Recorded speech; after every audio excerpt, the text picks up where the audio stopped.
بسم اللہ الرحمن الرحیم. ناظرین، پروگرام مد مقابل میں آپ کو خوش آمدید کہتے ہیں. اور آج ہمارے مد مقابل دو اہم معاشی ماہرین ہیں. ایک معاشی رپورٹنگ کرنے والے صحافی ہیں اور دوسرے انڈسٹری سے ان کا تعلق ہے. اور ٹاپ سٹوری ہماری آج بھی پاکستان کے معاشی اور اقتصادی صورتحال ہے. ماہرین کی طرف جانے سے پہلے آپ کو بتائیں کہ آج بھی اسلام آباد میں وزیر اعظم انوار الحق کاکڑ نے اکنامک سچویشن کے اوپر 3 اہم ترین اجلاسوں کی صدارت کی. پہلی انہوں نے وزارت تجارت سے بریفنگ لی اور اس میں سمگلنگ کا ایشو پھر ایک مرتبہ سر فہرست تھا. اور انہیں ہدایت کی کہ جو سمگلنگ ہو رہی ہے اسے سختی سے روکا جائے. آخر کیا وجہ ہے کہ بار بار ہدایات کے باوجود وہ بھی وزیر اعظم پاکستان کی انسٹرکشنز کے باوجود سمگلنگ کیوں نہیں روک رہی؟ اور اس میں چینی کی سمگلنگ سر فہرست ہے. اس کے ساتھ ساتھ پیٹرولیم کے حوالے سے بریفنگ دی گئی اور اس میں بھی تمام تر پیٹرولیم میں جو ڈیمانڈ سپلائی ہے اس کا جائزہ لیا گیا. آج ہم یہ بھی جاننے کی کوشش کریں گے کہ وہ سستا روسی آئل کہاں گیا. اور پھر پی آئی اے کی ریسٹرکچرنگ کے حوالے سے ایک اہم ترین اجلاس ہوا. پاکستان کی ایئر لائن مسلسل خسارے میں اور نجی ایئر لائنیں مسلسل پروفٹ میں. کیا وجہ ہے کہ ہماری اسٹیٹ ایئر لائن پی آئی اے خسارے میں ہے؟ اس کے ساتھ ساتھ صنعتی سیکٹر، لارج جو اسٹیل سیکٹر ہے، لارج پروڈیوسنگ، اس کے کیا ایشوز ہیں؟ اپنے ماہرین سے آپ کا تعارف کراتے ہیں. سید واجد بخاری صاحب ہمارے ساتھ موجود ہیں اور سینئر اینالسٹ ہیں، لارج اسکیل اسٹیل مینوفیکچرنگ ایسوسی ایشن کے سیکرٹری جنرل بھی ہیں. انڈسٹری اکانومی کے اوپر گہری نظر رکھتے ہیں. واجد بخاری صاحب، بے پناہ مصروفیات کے باوجود آپ نے وقت نکالا، آپ کا شکریہ.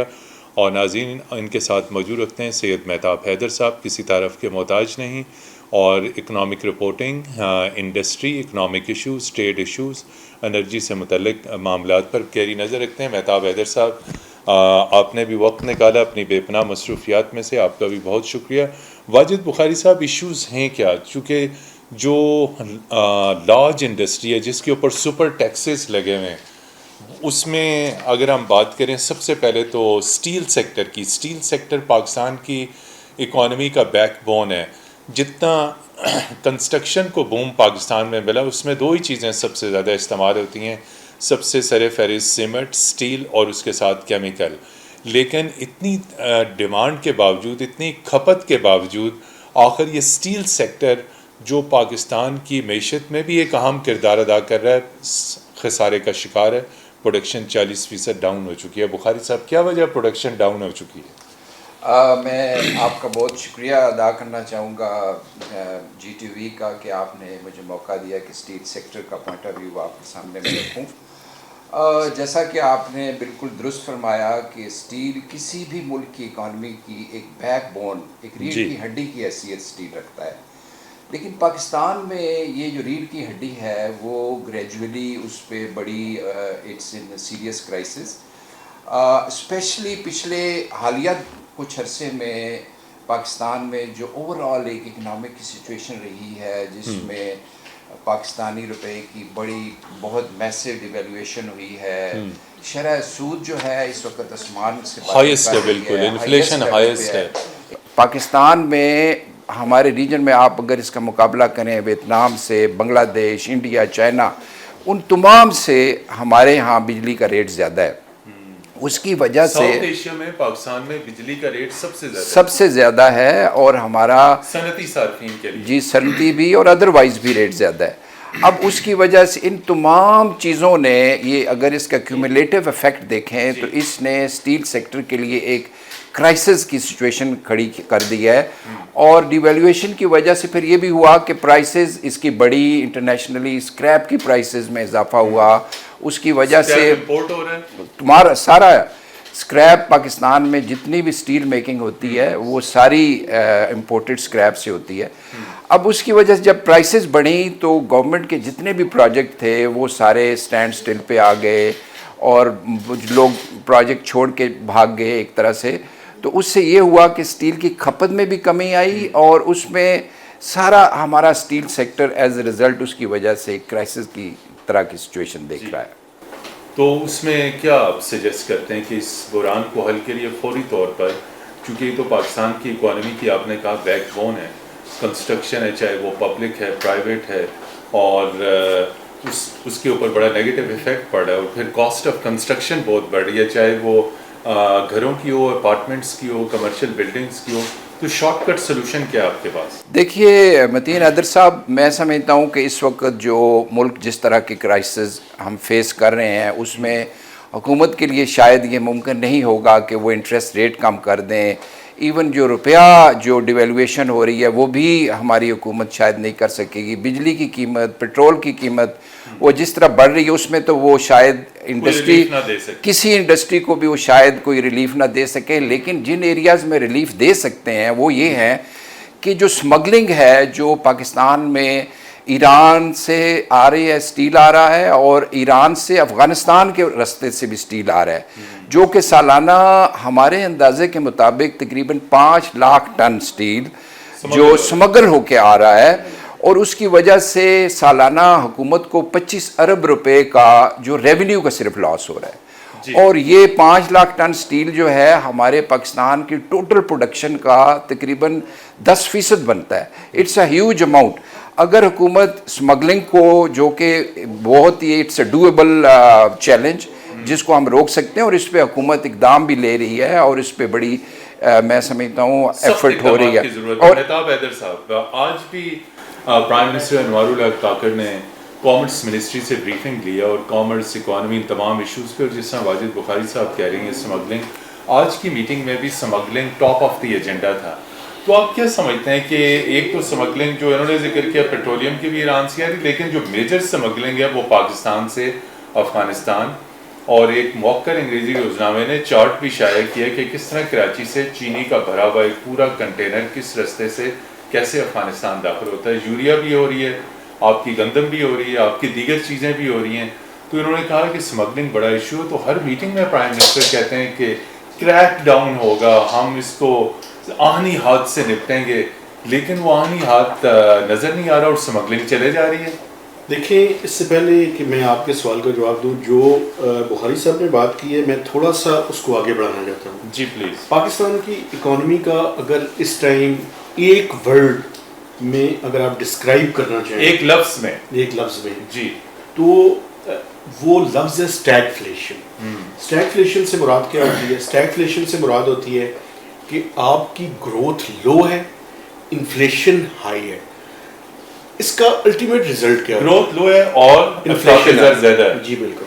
اس کا مطلب یہ ہے کہ آپ کی اکنامک سلو ڈاؤن ہے، سیویئر قسم کا ایک میکرو اکنامک کرائسس ہے. اس کے نتیجہ میں الٹیمیٹلی 2 باتیں ہوتی ہیں. جی، بے روزگاری میں اضافہ ہوتا ہے، غربت میں اضافہ ہوتا ہے. اور آپ اپنے معاشرے میں اس ٹائم جب فوڈ انفلیشن کو، حتیٰ کہ سی پی آئی کو بھی دیکھیں، سی پی آئی کو 30% کے لگ بھگ ہے، 27 سے 30% کے درمیان. فوڈ انفلیشن جو کہ سینسٹیو پرائس انڈیکس ہے، 51 آئٹمز، بالکل 51 آئٹمز، 52 آئٹمز ہیں اس کے اندر. آپ یہ دیکھیں کہ ایک غریب آدمی جس کی انکم کا 90%، 80 to 90% اس کے کھانے پینے کے اوپر خرچ ہوتا ہے، اس کی پرائسز میں مسلسل اضافہ ہو رہا ہے. اب لیکن انکم میں کوئی اضافہ نہیں. گروتھ کے اندر آپ کی وہ جاب کی اپرچونیٹیز کم ہو رہی ہیں، تو اس کی وجہ سے وہ ہے. اچھا، پرابلم یہ ہے اب اس ساری صورتحال کے اندر انڈسٹریل جو سیکٹر ہے وہ شرنک کر رہا ہے. اگر آپ لارج اسکیل مینوفیکچرنگ، جنہوں نے اسٹیل کی بات کی، اگر آپ اوور آل بھی لارج اسکیل مینوفیکچرنگ کو دیکھیں تو وہ کانٹریکشن کے اندر ہے. اور پچھلے سال جو حکومت نے اپنا گروتھ پازیٹیو دکھایا تھا، وہ گروتھ کے نمبرز کو مالش کی تھی انہوں نے، تو وہ اور وہ فجنگ، جسے وہ کہتے ہیں جگاڑ لگایا تھا، مالش کی تھی، جگلری آف فگرز تھا. وہ 0.29% کی گروتھ آپ دیکھیں گے اور میں بھی دیکھوں گا. میں دعویٰ کر رہا ہوں کہ ابھی آئی ایم ایف کے پروگرام کے تحت ہم نے کوارٹرلی جی ڈی پی کے نمبرز دینے ہیں. جب وہ نومبر میں وہ نمبر آئیں گے تو پچھلے سال کی گروتھ نیگیٹو ہو جائے گی. تو اس لیے نیگیٹو گروتھ ہے. اس نیگیٹو گروتھ کا عام آدمی کی زندگی کے اوپر بھی اثر پڑ رہا ہے. اور ہائی انفلیشن تو ڈیفینیٹلی اٹس اے ٹیکس. اچھا، یہ جو اسمگلنگ کی بات آپ کر رہے ہیں، دیکھیں اسمگلنگ کے اندر پاکستان کسٹمز کے پاس اتنی ورک فورس نہیں ہے. انہوں نے اپنی پاورز باقی لا انفورسنگ ایجنسیز کو دی ہوئی ہے. ایک ٹیم ہے پوری ایک بارڈر کے اوپر. یہ جو بارڈر کے اوپر جن کی ہے، یہ ان کی اشیر باد سے سارا کچھ ہوتا ہے. اس میں آرمی چیف صاحب کو نوٹس لینا چاہیے ٹھیک ہے کہ ان کی ناک کے نیچے جو لوگ ہیں ان میں بھی کالی بھیڑیں ہیں، اور ان کالی بھیڑوں کو تلاش کریں اور ان کے خلاف ایکشن لیں، تاکہ پتہ چلے کہ پاکستان میں کوئی چیز ہے جس پہ ہم ڈلیور کر سکتے ہیں۔ مطلب اس کا مطلب ہے کہ سرکار کی سرپرستی میں سمگلنگ جاری ہے، لوپ ہولز کیا ہیں؟ مسئلہ یہ ہے، ایک تو دیکھیں پورس بارڈر ہے، اس میں تو کوئی شک نہیں ہے، کوئی شک نہیں ہے، پورس بارڈر ہے، لیکن اگر یہ لوگ کنٹرول کرنا چاہیں تو یہ کر سکتے ہیں، لیکن کوآرڈینیٹڈ ایفرٹ پروونشل گورنمنٹس۔ میں آپ کو بتاؤں جی ابھی حکومت نے اور جو کسٹمز ہیں انہوں نے مختلف کام کیے ہیں، انہوں نے یہاں تک کر دیا ہے کہ آپ بارڈرنگ ایریاز کے اندر کتنی چیزوں کو اسٹاک کر کے رکھ سکتے ہیں، ساری چیزیں ڈیفائن ہیں، آپ انفورسمنٹ کریں، اور انفورسمنٹ اگر آپ کر لیں گے نا آپ ایگزامپل کریٹ کریں۔ جب آپ ایگزامپل کس نے کرنی ہے انفورسمنٹ؟ پرائم منسٹر دیکھیں ہر میٹنگ میں کہتے ہیں کہ جی zero tolerance for smuggling, urea جا رہی ہے، چینی جا رہی ہے، گندم جا رہی ہے، باقی یہ چیزیں جا پچھلی رہی ہیں۔ حکومت نے بھی اس اس پہ قسم کی میٹنگ کی تھی، باتیں شہباز کی شریف تھی، صاحب نے بھی ایسی میٹنگ کی تھی ناکام ہوئے تھے، اور ایسے ہی انسٹرکشن جاری کی۔ کاکڑ صاحب بھی باتیں کر رہے ہیں ابھی تک۔ ابھی آرمی چیف نے اس پہ بات کی ہے، وہ جو کاروباری شخصیات سے جو ملاقات چیمبرز کے لوگوں سے انہوں نے کہا ہے کہ اس اسمگلنگ پہ میں خود دیکھوں گا۔ اب ڈلیور کرنے کا ٹائم ہے، اور ڈلیور نہیں ہو سکتا جب تک ساری law enforcing agencies including border forces جس میں آرمی بھی شامل ہے یہ سارے مل کے کام نہیں کریں گے۔ تو سب سے بڑا جو اس وقت کرائسس ہے مہتاب حیدر صاحب کہ وہ عام آدمی اور مزدور اور ٹیکنیشین جب دوپہر میں اپنی چائے لیتا ہے اور اس میں وہ میکسیمم شوگر، اب اس چائے کی قیمت بھی وہ اس کی ریچ سے باہر ہوتی جا رہی ہے، چونکہ چینی 190 اور کئی مقامات پہ 200 روپے تک۔ چینی کے اوپر کوئی ڈالی ہے کہ پاکستان تو چینی پروڈیوس کرنے والا جو ہے بہت بڑا ملک ہے، اور چونکہ ساتھ شوگر کین کی بمپر کراپ ہوئی، اور لیکن آخر چینی کہاں جا رہی ہے؟ دیکھیں اس میں پوری ایک میں سمجھتا ہوں کہ انالائز کرنے کی ضرورت ہے پورے سیکٹر کو۔ ایک تو اس سیکٹر کے اندر بنیادی فنڈامنٹل پرابلمز ہیں، جی وہ فنڈامنٹل پرابلمز یہ ہے کہ یا تو دیکھیں کوئی بھی سیکٹر ہے اس کو یا تو ریگولیٹ کریں یا ڈی ریگولیٹ کریں، یہ آدھا تیتر آدھا بٹیر جو ہے نا اس میں یہ نہیں چلے گا۔ اب پرابلم کہاں سے شروع ہوتی ہے؟ پرابلم شوگر کین کی پرائسز آپ نے انڈیکیٹو پرائس آپ دیتے ہیں، جب آپ کسی فارمر سیکٹر سے کی پرچیز کرتے ہیں وہ وہاں ایک منیمم پرائس آپ جو ہے نا minimum price اس کو انڈیکیٹو پرائس کہتے ہیں۔ اب جب آپ اس کی پرائس رکھ دیتے ہیں تو اس کا جو میجر ان پٹ ہے اس کی آپ پرائس کیوں مقرر کرتے ہیں؟ یا تو پورے کے پورے سیکٹر کو ڈی ریگولیٹ کریں، ڈی ریگولیٹ کریں، نہ شوگر کین کی پرائس کو فکس کریں نہ الٹیمیٹ چیز کو فکس کریں، یا پھر اگر آپ نے اس کو ریگولیٹ کرنا ہے، میں آپ کو بتاؤں اس میں شوگر مافیا تو ملوث ہے جی، اور انہوں نے یہ جو درمیان میں کیئر ٹیکرز آئے ہیں ان کے آنے کے بعد تقریباً 50 سے 70 روپے پر کے جی اضافہ کر لیا ہے۔ تو اس کا مطلب ہے کہ 6 روپے کا پروفٹ کما چکے ہیں یہ لوگ۔ 1 روپیہ اگر اضافہ کرے 6 ارب روپے کا منافع ہوتا ہے، 1 روپیہ اضافہ کریں یہ تو کم از کم 90-95 روپے پر کے جی اضافہ ہو چکا ہے۔ اب دیکھیں نا آپ جو لاسٹ جب اسی سی میں میں کما چکے ہیں، جب اسی سی میں اپروول دی تھی اسحاق ڈار صاحب نے تو اس میں کنڈیشن یہ رکھی تھی انہوں نے کہ ہم ایکسپورٹ کی اجازت دیتے ہیں 2.5 لاکھ ٹن، پرووائڈیڈ آپ ڈومیسٹک مارکیٹ میں اس کی پرائس نہیں بڑھائیں گے۔ اس ٹائم جو اچھا اس میں ایک پرابلم نہیں، اس میں ملٹیپل پرابلمز ہے جی، اس پہ انہوں نے 98 سے 100 روپے کے درمیان رکھی تھی اس کی قیمت۔ اچھا جب اس منسٹری آف ایگریکلچر نے اس کی پرائس کو فکس کیا تو یہ جو یہ جو شوگر کے بیرنز ہیں یہ لاہور ہائی کورٹ میں چلے گئے اور لاہور ہائی کورٹ نے اسٹے آرڈر دے دیا۔ واجد بخاری صاحب جب لارج سکیل مینوفیکچرنگ کی بات کرتے ہیں آپ نے بہت مسائل سب چیزیں، تو پچھلی جو سبکدوش ہونے والی حکومت ہے آپ نے ان کے ساتھ یہ معاملات ٹیک اپ کیے، چونکہ جب ہم پچھلے وزیر اعظم کو یعنی شہباز شریف کو دیکھتے تھے ہر جگہ لاہور کراچی میں انڈسٹری کے ساتھ کہتے تھے میں حاضر ہوں، آپ کا یہ ایشو حل کر دوں گا، آپ کا یہ ایشو حل کر دوں گا، اسپیچز میں تو ان کی بڑی پھرتیاں نظر آتی تھیں۔ تو کیا آپ لوگوں نے ان سے ملاقات کی، ان کی کیبنٹ سے اپنے ایشوز بتائے، تو گورنمنٹ کا رسپانس کیا ہوتا ہے؟ ہم نے حکومت کو ہر سطح پہ we have engage the government brief کیا ہے اور انہیں بتایا ہے کہ اسٹیل سیکٹر کے جو پرابلمز ہیں۔ ابھی اسمگلنگ کی بات ہو رہی تھی تو میں آپ کو یہ بتانا چاہوں گا کہ بلوچستان میں جتنی بھی چیک پوسٹس ہیں اس پہ کسی بھی چیک پوسٹ کے اوپر کوئی ویئنگ برج نہیں ہے. جی ہاں, کوئی افغان کی میں بات ابھی نہیں. میں بلوچستان میں جو ایران سے جو بلک آف سٹیل جو ہے وہ ایران سے آ رہا ہے, اور افغانستان وہاں کوئی جی نہیں جو اس میں بلٹس بھی آ رہے ہیں اور کنسٹرکشن سٹیل بھی آ رہا ہے. کوئی ویئنگ برج نہیں ہے کسی بھی چیک پوسٹ کے اوپر, کوئی بھی سکینر وہاں پہ نہیں ہے.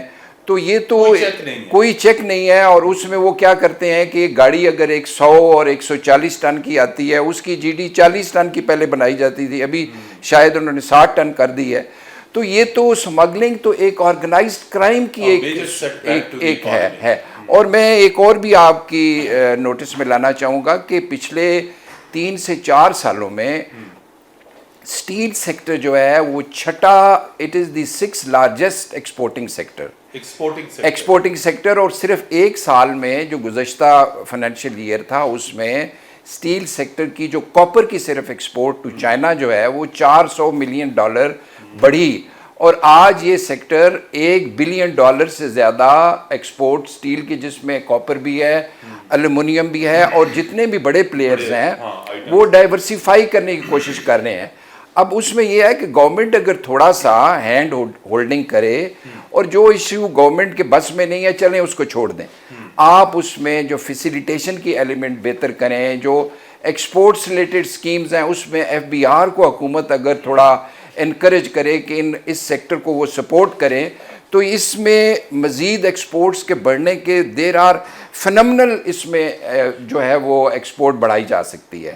تو اس سیکٹر میں بے تحاشا پوٹینشیل. بریک کے بعد آپ کی خدمت میں پھر حاضر ہوں گے, ہمارے ساتھ رہیے گا. اور بریک کے بعد ہم بات کریں گے SIFC اور اس کا پاکستانی اکانومی میں اور فارن انویسٹمنٹ میں کیا رول ہے, اور کہاں کہاں سے انویسٹمنٹ کی توقع.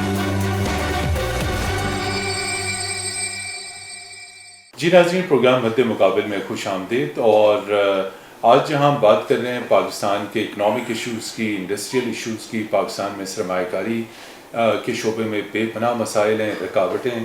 اس تمام تر تناظر میں اسپیشل انویسٹمنٹ فیسیلیٹیشن کونسل کا قیام اور اس کی ایپیکس کمیٹی کے کئی اجلاس ہو چکے ہیں. کم و بیش 3 اجلاس ہو چکے ہیں, ایک پچھلی گورنمنٹ میں PDM کی گورنمنٹ میں, اور ایک اجلاس ابھی ہوا, اور اس میں بھی اس عزم کا اظہار کیا گیا کہ SIFC کو اسپیشل انویسٹمنٹ فیسیلیٹیشن کونسل کو مضبوط بنایا جائے گا. اور اس میں سب سے خوشائند بات ہے کہ آج SIFC کے تحت کراچی کے ممتاز صنعت کار اور تاجروں کے ساتھ ایک ڈائلاگ ہوا, اور اس میں تمام تر جو SIFC کا مینڈیٹ ہے, کیا کس کس شعبے میں یہ سرمایہ کاری لا سکتا ہے, فروغ دے سکتا ہے, اس کے اوپر بات چیت ہوئی, اور تاجروں اور صنعت کاروں نے اپنے بھرپور تعاون کا یقین دلایا. مہتاب حیدر صاحب, اس میں جو SIFC کے تحت جو سب سے بڑا ٹارگٹ ہے وہ گلف سے یعنی سعودی عرب سے ہم انویسٹمنٹ بہت بھاری ایکسپیکٹ کر رہے ہیں. اور آپ نے دیکھا کہ اس کے تحت ایک سیمینار بھی ہوا تھا اسلام آباد میں, بڑی تعداد میں سعودی انویسٹرز بھی آئے تھے. اس کا روڈ میپ کیا آگے کیسے دیکھ رہے ہیں کہ سعودی انویسٹمنٹ کس سیکٹر میں پاکستان میں آئے گی اور کتنا عرصہ لگ جائے گا؟ دیکھیں, ایک تو 2-3 چیزیں میں اس پہ ضرور کہنا چاہتا ہوں. ایک تو یہ جو 75 سے $100 بلین ہے, یہ ایک اچھی خواہش ہے, لیکن ٹارگٹ جو ہے, لیکن اس میں یہ دیکھیں کہ کیا ہماری ایبزارب کرنے کی کیپیسٹی ہے, کیا ہمارا گورننس کا ماڈل اس کو انیبل کرتا ہے کہ ہم اتنی بڑی انویسٹمنٹ کو اٹریکٹ کر سکیں. میں سمجھتا ہوں کہ یہ ٹارگٹس آپ رکھیں, لیکن اس کے جو انیبلرز ہیں ان کو بھی کک سٹارٹ کریں, چونکہ یہ نہیں ہو سکتا کہ میں ٹارگٹ بہت بڑے رکھ دوں لیکن ان کے لیے جدوجہد نہ کروں یا انیبلنگ انوائرمنٹ کریٹ نہ کروں. ایک تو یہ بڑا. دوسرا یہ کہ یہ آئی لینڈ نہیں ہو سکتا کہ آئی لینڈ آپ ایک بنا لیں اور باقی چیزوں کو آپ امپروو نہ کریں. جہاں تک سعودی عرب کی انویسٹمنٹ ہے, ایک تو ان کی ریفائنری بڑے عرصے سے سن رہے ہیں, اس پہ پروگرس ہو سکتی ہے.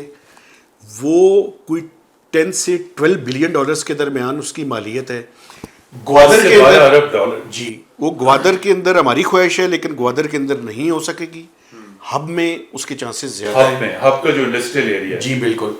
اس میں جو ایشو ہے وہ یہ ہے کہ وہ کم از کم 5 سے 8 سال کم از کم اس کی کنسٹرکشن میں لگیں گے, اور وہ بیسیکلی اکوپمنٹس وہاں سے لائیں گے, لیکن ایک گڈ فیل فیکٹر ڈیفینیٹلی ہے. ریکوڈیک میں ہوگا یہ، ہاں، ریکوڈیک میں نہیں ہو سکے گی.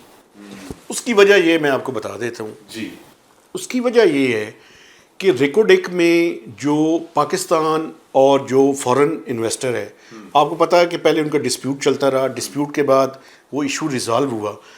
اگر وہ جو انویسٹر ہے فورن آسٹریلین اور وہ جو کمپنی ہے وہ اپنے شیئرز نہیں بیچنا چاہتے، اور اگر ہم اپنے شیئرز بیچیں تو مینجمنٹ کنٹرول ہم سے نکل جائے گا. ہاں، اگر سرکار اپنے شیئرز بیچے گی تو مینجمنٹ کنٹرول نکل جائے گا. تو دیٹ از دا ایشو.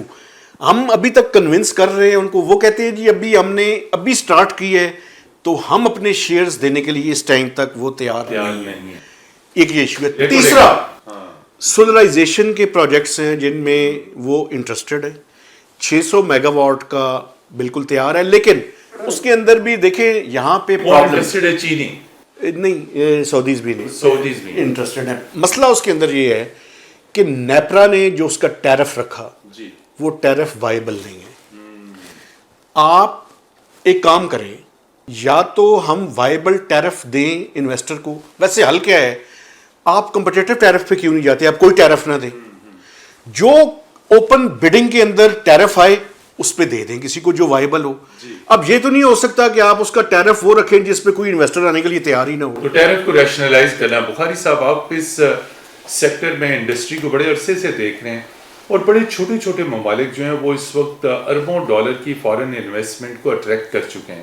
آپ کہاں پہ دیکھتے ہیں کہ اس وقت کون سے ایسے ایشوز ہیں، کون سی ایسی رکاوٹیں فارن انویسٹمنٹ میں؟ بڑے عرصے سے ہم یہ سلوگن سن رہے ہیں، as of doing business, one window operation, this that, لیکن یہ چیزیں نہیں ہو سکیں. آخر SIFC بنانی پڑی اور فوج کو اپنی اسٹریٹجک سپورٹ دینی پڑی. میں یہ کہوں گا کہ SIFC it's a good initiative, اور ہماری دعا ہے کہ یہ کامیاب ہو. اس سے ایک ریپل آف ہوپ ضرور کریٹ ہوئی ہے، but we have yet to see the آؤٹ کمز. میں یہ کہنا چاہوں گا کہ پاکستان کا جو آپ کا جو لوکل انڈسٹریلسٹ ہے وہ آپ کا سب سے بڑا ایمبیسڈر ہے.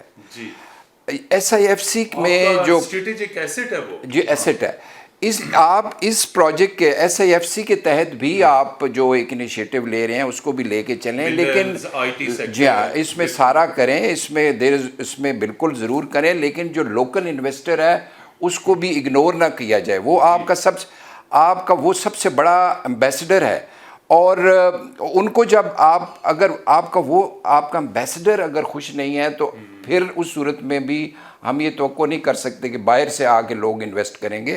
سو گورنمنٹ کو یہ بھی اس میں ایک پرانگ رکھنے کی ضرورت ہے کہ لوکل انویسٹر کی جو ایشوز ہیں، جو سالویبل پرابلمز ہیں، جیسے ہم نے پہلے ڈسکشن کی، اس میں ایک دو چیزیں میں آپ کو مزید بھی کرنا چاہوں گا کہ جو ہمارے ہاں ایک میسو ٹیکس ایویژن ہے، ٹیکس تھیفٹ ہوتی ہے، اور وہ اسٹیل سیکٹر میں چوری ہے، اس کی وجہ سے ایک لیول پلینگ فیلڈ کریٹ نہیں ہوتا. اب آپ یہ بتائیں کہ 18% GST پے کرنے والا جو ایک جو کمپنی ہے اور جو رجسٹر ہی نہیں ہے، وہ دونوں آپس میں کیسے مقابلہ کر سکتے ہیں؟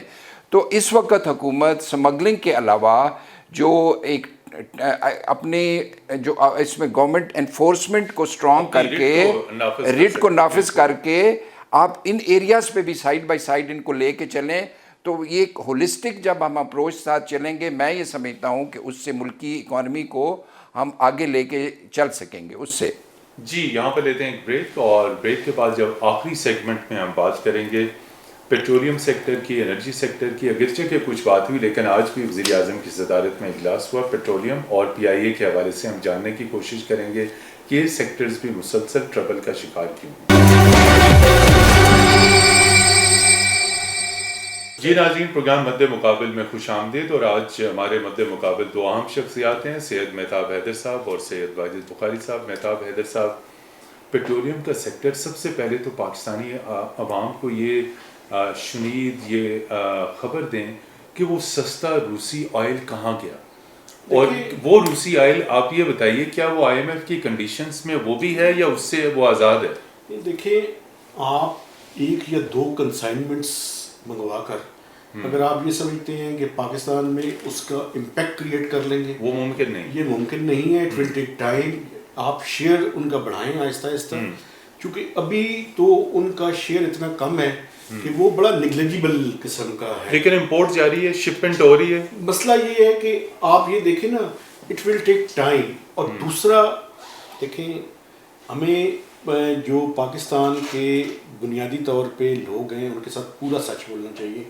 وہ عوام کو سچ بتانا چاہیے. اور آپ سچ بولنے جا رہے ہیں. بالکل بولنے جا رہے ہیں کہ ریفائنریز آپ کی الائنڈ نہیں ہیں کہ وہ اتنی تیزی سے بلک میں جو ہے نا اس کو ریفائن رشین آئل کو صاف کر سکے. ایک تو یہ ہے. دوسرا، جب تک یہ devaluation I M F کے پروگرام میں ہو رہی ہے، آپ بالکل توقع نہ رکھیں کہ بجلی کی قیمتیں کم ہوں گی یا پیٹرول کی قیمتیں کم ہوں گی. یہ کم نہیں ہو سکتی. یہ مزید بڑھیں گی آگے. یہ مزید بڑھیں گی. اس کی وجہ یہ ہے کہ آپ یہ دیکھیں کہ آپ کی ڈی ویلیویشن کتنی تیزی کے ساتھ ہو رہی ہے. اور اس ٹائم منسٹر فار فائنانس اور adviser to P M and finance ایک دوسرے کے ساتھ بات چیت نہیں کر رہے، ایک دوسرے کے ساتھ میٹنگ میں شریک نہیں ہو رہے. معاشی مشیر اور minister for finance no talking, ایک پیج پہ نہیں ہے. دو حل ہیں، یا پرفارم کریں یا ریزائن کر کے گھر چلے جائیں. اور یہ نگران حکومت میں بڑا ایشو ہے. واجد بخاری صاحب، یہ بہت بڑا ایشو ہے. تو چاہے لارج سیکٹر مینوفیکچرنگ ہو، لارج اسکیل مینوفیکچرنگ ہو، انویسٹمنٹ ہو، معاشی ایشوز ہوں، جب آپ کے اکنامک ایڈوائزر اور وزیر خزانہ کے درمیان ہم آہنگی ہی نہیں تو یہ کیسے حل ہوگا معاملہ. لیکن آپ سے اسپیسیفک سوال یہ ہے کہ ہم نے بڑی چھوٹی چھوٹی پاکستان میں نجی شعبے کی ایئر لائنز دیکھی، 2 3 4 جہازوں کے ساتھ وہ سالانہ اربوں روپے پروفٹ کما رہے ہیں. اور اتنا بڑا پاکستان کا تقریباً کم و بیش 70 برس پرانا یہ سیکٹر ہے پی آئی اے کا، آپ وہ حکومت سے پھر بیل آؤٹ پیکج مانگ رہے ہیں. تو کیا وجہ ہے نجی شعبے کی ایئر لائنیں جو ہیں وہ 4 جہازوں کے ساتھ کروڑوں روپے پر منتھ کما رہی ہیں اور پی آئی اے کہہ رہا ہے حکومت سے کہ ہمیں پیسے دے دو؟ وہ اس لیے کہ آج بھی وزیر اعظم کی صدارت ری-اسٹرکچرنگ پلان. کیا ایشوز ہو سکتے ہیں ہماری اس ایویشن انڈسٹری میں؟ متین حیدر صاحب، پی آئی اے کا آپ نے نام لیا ہے. ہماری تو جنریشن بچپن سے پی آئی اے کو ہم نے ایک آج سے 30-40 سال پہلے پی آئی اے ایک بہت ہی اعلیٰ ایئر لائن تھی and it was pride of Pakistan. ہمیں آج پی آئی اے کو بڑا فخر ہوتا تھا اور آج پی آئی اے کو اس حالت میں دیکھ کے بہت دکھ ہوتا ہے. اور جو پی آئی اے کی حالت ہے اگر اس کو دیکھا جائے تو اکثر اوقات انسان اس میں پریفر بھی نہیں کرتا کہ آپ پی آئی اے کے ذریعے ٹریول کریں. اٹس ویری سیفٹی کی وجہ سے. جبکہ جو باقی نئی ایئر لائنز آئی ہیں وہ ایک ایکسلنٹ طریقے سے کام کر رہی ہیں. تو یہ پی آئی اے کا میں یہ سمجھتا ہوں کہ یہ ہماری تاریخ کا ایک دس از اے سیڈ سٹوری. اور اس میں پی آئی اے کے علاوہ بھی جو ایس او ایز ہیں، اسٹیل مل ہے، ہمارے نیبرنگ ملک میں اسی طرح کی اسٹیل مل ہے جس کو وہ پرائڈ آف اپنے ملک کا ایک فخر کے نام سے وہ کہتے ہیں. جبکہ ہمارے ملک میں آپ دیکھیں جو کچھ حشر ہم نے کیا ہے تو these are sad stories of this country. Mateen sahab, میں آپ کی ایک طرف اور بھی توجہ کرنا چاہوں گا کہ یہ جو آپ کہہ رہے ہیں کہ جو بجلی کے ریٹس ہیں اور جو ہمیں ہر چیز کو پاکستان میں جو کیپیسٹی پیمنٹس کی مد میں اس میں یہ ہے کہ حکومت ہماری کیپیسٹی ایویکویٹ ہی نہیں کر رہی. وہاں پہ وہ ان کو کیپیسٹی پیمنٹ دیتے ہیں. اور اگر حکومت یہ کرے کو انڈسٹری کو بجائے اس کے کہ ان کو سینکڑوں ارب روپے کیپیسٹی کے مد میں دے، وہی اگر انڈسٹری کو کم ریٹ پہ اگر بجلی دے، اس سے پروڈکشن بڑھے گی ملک میں، اس میں خوشحالی آئے گی اور اس سے بہت بہتری آئے گی. اور اس میں ہمارے پالیسی میکرز کو سوچنا چاہیے کہ کس طریقے سے کیپیسٹی انڈسٹری کے لیے یوز کر سکتے ہیں. مہتاب حیدر صاحب، ایویشن کا بڑا اہم سیکٹر ہے. 25 کروڑ پاکستان کی آبادی ہے. ایئر ٹریولنگ ابھی بھی پاکستان میں بہت زیادہ ہے، لیکن جسے کہتے ہیں نیشنل جو ہماری ایئر کیریئر ہے وہ خسارے کا شکار ہے. وے فارورڈ کیا ہے اس میں؟ ایک میں آپ کو بتاؤں، کوئی شعبہ اس کا پرائیویٹائز کر دیا؟ دنیا میں ایک چیز اسٹیبلش ہو چکی ہے. وہ اسٹیبلش یہ ہو چکی ہے کہ it is not the business of the government to run the business. It's not the business of the government to run the business. آپ پالیسیز بنائیں، ریگولیٹر لگائیں اور نکل جائیں. مہربانی کر کے اگر کسی سیکٹر کو انٹرفیرنس مت کریں، پروموٹ کرنا چاہتے ہیں نا تو اس سیکٹر میں گورنمنٹ نہ مداخلت کرے. جتنی مداخلت کرے گی اتنی زیادہ پرابلم کریٹ ہوں. تو یہ ساری مداخلت کی وجہ سے پرابلم. ایک ٹیکسز کے بارے میں بات کرنا چاہتا ہوں، وہ بڑی امپورٹنٹ ہے. دیکھیں، ٹیکسز میں جب تک آپ کمپٹیٹیو انوائرمنٹ کریٹ نہیں کریں گے، آپ پبلک سیکٹر کی کچھ کمپنیز کو ٹیکس ایگزمپشنز دیں گے تو پرائیویٹ سیکٹر کیسے کمپیٹ کرے گا؟ کسی کو کوئی ملی ہوئی ہیں، کسی کو بھی ایگزمپشنز نہ دیں. نام مجھ سے نہ پوچھیے گا، پھر زیادہ پرابلم ہو جائے گی. تو کسی طرح کی ایگزمپشن نہیں ہونی چاہیے. تیسرا یہ ہے کہ آپ یہ جو پی آئی اے ہے، پی آئی اے کو پرائیویٹائز کریں. پی آئی اے کو مکمل یا ہاف پرائیویٹائز کریں، حل نہیں ہے یہ سب کچھ. دیکھیں یہ ریسٹرکشن جو ہے نا، میں 25 سال سے جرنلزم کر رہا ہوں، میرے خیال میں ہر سال یہی بہانہ لگا کر وہ پیسے لیتے ہیں اور کبھی بھی کوئی ریسٹرکشن نہیں ہے اور آئندہ بھی نہیں ہو سکتی. تو اس لیے اس سے جان چھڑائیں. جی ناظرین، بالکل اگر ہم اس کا آج کے موضوع کا جو ہے وہ اختتام کریں تو حکومت کو اپنی ایک بہترین میرٹ بیسڈ اکنامک ٹیم لگانی ہوگی جو کسی قسم کے ایشوز کے اوپر کوئی کمپرومائز نہ کرے، تمام مسائل کے حل کے لیے ٹھوس سلوشنز دے اور ان سلوشنز کے اوپر عمل درآمد ہونا چاہیے. ایک مضبوط معاشی ٹیم کے بغیر پاکستان کا معاشی مستقبل جو ہے وہ آگے ہمیں روشن نظر نہیں آتا. تاہم روشنی کی کرن ایس آئی ایف سی ضرور ہے، لیکن اس کے حوالے سے بھی اسٹرانگ کمٹمنٹ اور رزالٹ کی ضرورت ہے. سید مہتاب حیدر صاحب اور سید واجد بخاری صاحب، آپ دونوں حضرات کا بہت شکریہ. پروگرام مد مقابل کی ٹیم کو کل تک کے لیے اجازت دیجیے. خدا حافظ.